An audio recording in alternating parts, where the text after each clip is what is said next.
Hey guys, Kakarot197 again. This time with an unboxing and review of the Robot Spirits Gym from the original Gundam anime series. And this figure was provided to me by my favorite online hobby store, Hobbylink Japan, so links to buy your own gym in the description down below.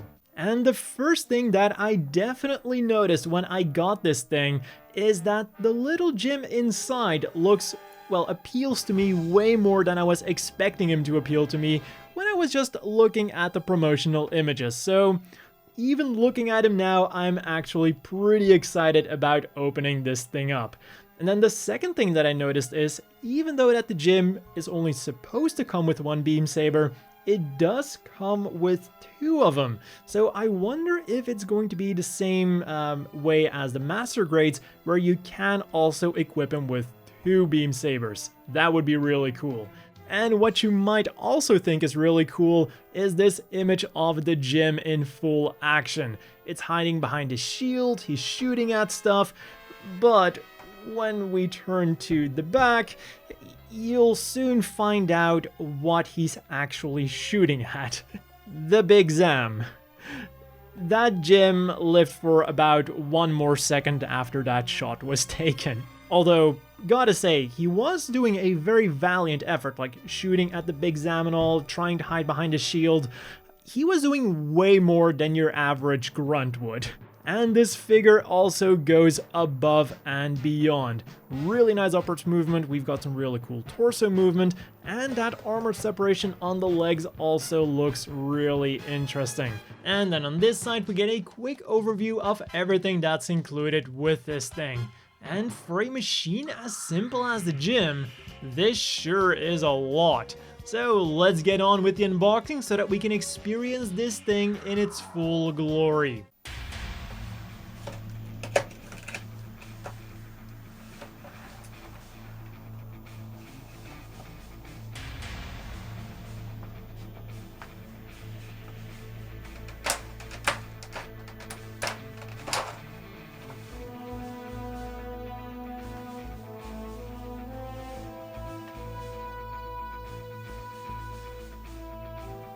And I gotta say, the little gym by itself is already really impressing me. In terms of looks, I really like it. It is a bit of that good guy, dopey, please shoot me gym, but it is a very nice rendition of the thing. And two things that kind of caught my attention in a good way when compared to my previous Robot Spirits experience, the Gym Kai, is that this time the visor isn't just hollow behind it. We do have some actual detail behind it, so it looks really good. And also the seam lines, even though they're there, they aren't super obvious, so there is definitely a lot of attention to detail here. And there's also quite a bit of surface detailing that you can then further bring out with panel lining should you want to. And the articulation of this thing is equally impressive. I feel that it's even better than they showed on the box because the head goes all the way back like that. This thing can snipe easily. It'll also turn around all the way. Then the shoulders and the entire chest can go forwards nicely like that. They'll go backwards. They'll go up like that. Final shooting like that. Then rotate around, bend at the elbow on two joints, goes all the way up. This can rotate around, because why not? Then the hand is on a ball joint, but then it's also on an extra hinge joint that you can then rotate around to allow it to hinge in whatever way you want.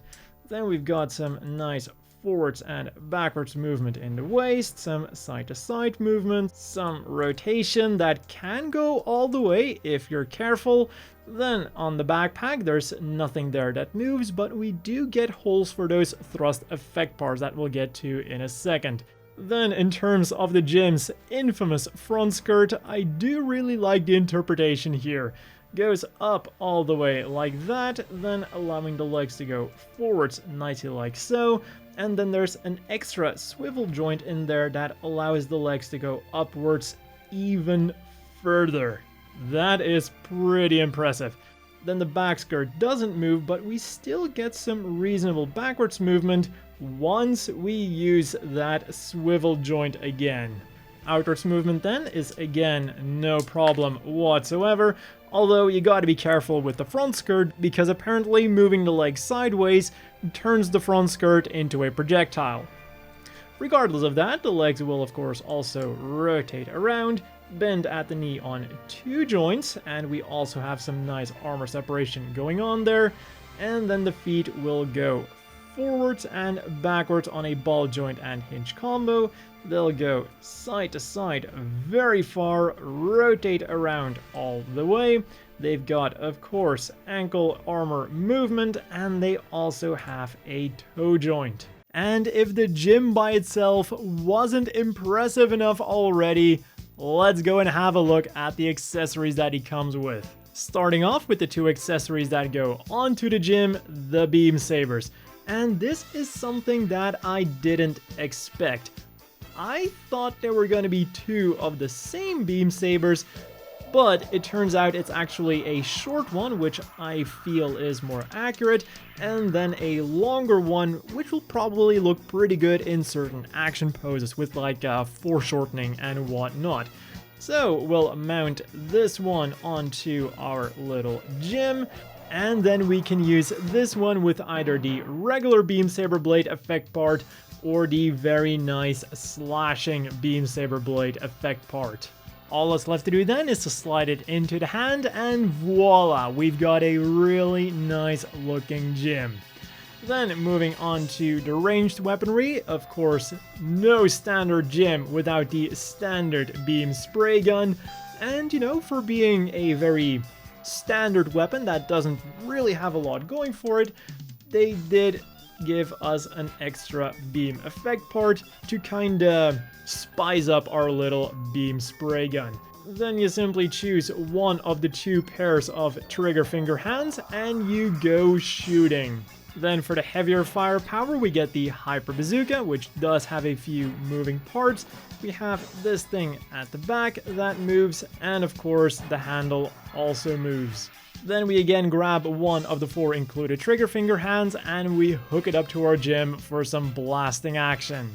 And also, posing with the bazooka over the left shoulder is really easy because the beam saber holder can actually move in and out, which is a really welcome feature because I have run into this problem with other model kits with similar beam saber configurations where I want to put a bazooka on the shoulder, but that damn beam saber is just preventing me from placing the bazooka just the way that I want. But now, what if you don't want to use the bazooka and you want to store it on your gym? Well, for that we get that little piece here, which then simply requires you to open up this hatch on the back skirt. You pop it in there, and then you click the bazooka in there. And if you want to do the same, or well, a similar thing with your beam spray gun, then you're gonna have to grab the shield, turn it around, put this piece on there, and now you can store the beam spray gun on it. And then to attach it to the arm, you can either use this piece, which also attaches it to the backpack, or you can use the handle that's installed on it, although you could also remove that if you prefer not to use it. I just noticed one problem with this method. No matter how I attach the beam spray gun to this thing, it always ends up being a little bit awkward to attach the shield to the arm. Unless you're just gonna have him hold it with the handlebar, which he can do, but that is probably a more convenient way. And then if you were to want to attach the shield to the backpack, you're just gonna have to remove this thing entirely, because the way to do it is this folds up, which would then totally get in the way of the beam spray gun. So while it is possible for the gym to store all of the stuff he has on it, it does come with a few caveats, but nice try regardless. So now let's have a quick look at the other stuff that we haven't mentioned yet. He also comes with 2 pairs of open palm hands for some nice actiony poses, and then we can store all of those hands on this thing. It's simple, but effective. And another simple and effective thing then is this marking sticker sheet, which has a bunch of numbers, various types of damage, and time bombs. Not gonna lie, the battle damage does look a bit weird, and the time bombs I won't be using either for obvious reasons, but at least the numbers are a nice touch. And then the final accessories that we're getting are 4 vernier effect parts for the bottom of the feet. These have a straight peg on them, and then 2 vernier effect parts with an angled peg, which are for the backpack thrusters. And I almost forgot to talk about the one special feature that this figure has when you combine it with Char's Zagog. You can remove this part of the cockpit to simulate Char slashing through it. I prefer to forget about that as fast as possible. So this little Jim really is the full package. Like, the only thing more that you need is an action base, and this thing, again, despite being a vanilla Jim, can be turned into something really impressive. So as always, the inevitable question is, do you want to buy this? And well, for 5,000 yen, I feel that this thing is totally a steal. The design might not be for everyone, but if you're a fan of the vanilla Jim, or, well, let's be honest, I know who's watching this, if you need a target for your Zaku's, then this is totally something you should consider. Not only is the Jim itself a really awesome figure, but it also comes with a lot of accessories that you can then also use with your other robot Damashii figures. Figures like the Jim Quell or the Jim Kai. And then for some more size comparisons, here he is next to the Figma UMP9, because this thing has now totally become part of the family.